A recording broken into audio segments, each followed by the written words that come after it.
But things shifted during COVID, and I do think, I talk about this in my memoir, my Audible memoir, that I felt like I was the only Republican anyone knew, which is also a problem for media circles. And so I felt like anytime Trump would do something that people would hate, they would take their anger out on me because I was just an avatar for conservatives in the Republican Party. And as he got more aggressive, it got more aggressive towards me. There was definitely a correlation between his insanity in the White House and then how I was treated at the show. There was one encounter with Joy Behar. We're going to play it now, and then how you talk about it in the audio memoir. Let's roll it. Sure.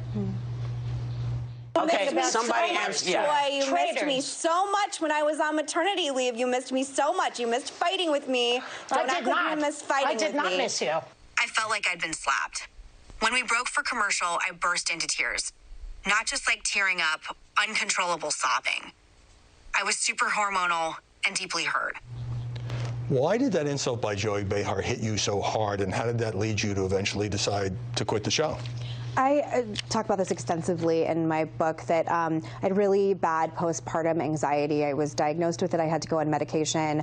After the birth of your daughter? After the birth of my daughter, yes. And I had really irrational fears about, because I'm so controversial, because people have these really intense visceral reactions towards me, that they were going to somehow channel their anger and hate towards my child. So I had like fears that like she was going to be kidnapped. I wanted my husband to hire armed guards outside our house. Again, I was hormonal and diagnosed with, I don't know what you call it, disorder.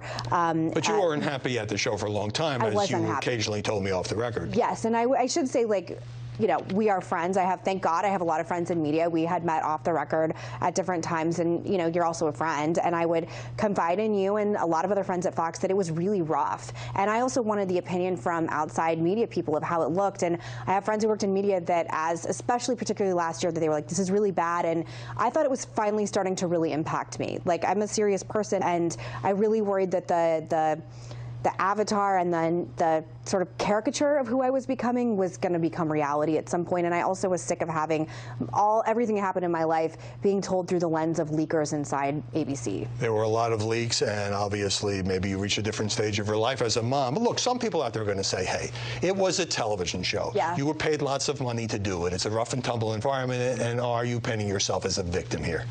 Yeah, I've definitely heard that. And I think the thing that I would say is I just don't think anybody, no matter how much you're paid or what situation you're in, should be bullied at work. And I think this is a much larger issue about toxicity at the workplace in America. I think it's a much larger issue about how women are treated when they come back from maternity leave. Sadly, I have had an outpouring of response from women around the country on my social media, privately emailing me, having not similar experiences, but similar experiences in the sense that they went back to a work environment when they were suffering from postpartum anxiety or postpartum depression, and they were treated badly, and it also impacted their recovery from it. So I think it's a much larger problem. I get that I'm like the last person anyone should feel sorry for. I don't think of myself a victim. I don't want anyone to feel sorry for me. By the way, there's some lighter moments in the memoir. For example, that's not all sad. Almost a decade ago, Donald Trump invited you on The Apprentice. You declined.